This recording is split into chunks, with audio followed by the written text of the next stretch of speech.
Good morning, guys, and good morning to you. Yes, it is winter, but boy, we've been taking it on the chin. Let's see what happens now over the weekend. So Sunday, we've got this Arctic air in place. You've got Pacific moisture coming in. It's going to slam into that Arctic air. So Sunday, from Waterloo, south of Chicago to Indianapolis, we're looking at snow, rain and snow picking up into the afternoon and evening. Monday, the snow heads from the Midwest into the Mid-Atlantic.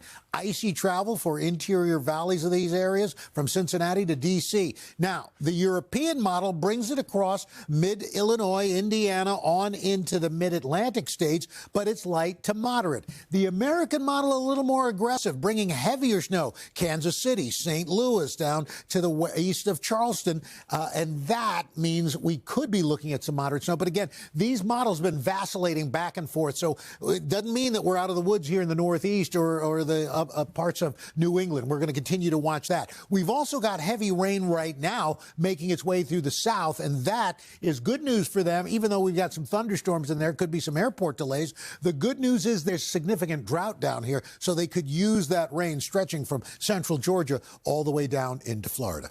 Hey, thanks for watching. And don't forget, you can catch the Today Show every morning on NBC or take Today when you're on the go. Just follow the Today podcast on Apple Podcasts, Spotify, or wherever you listen.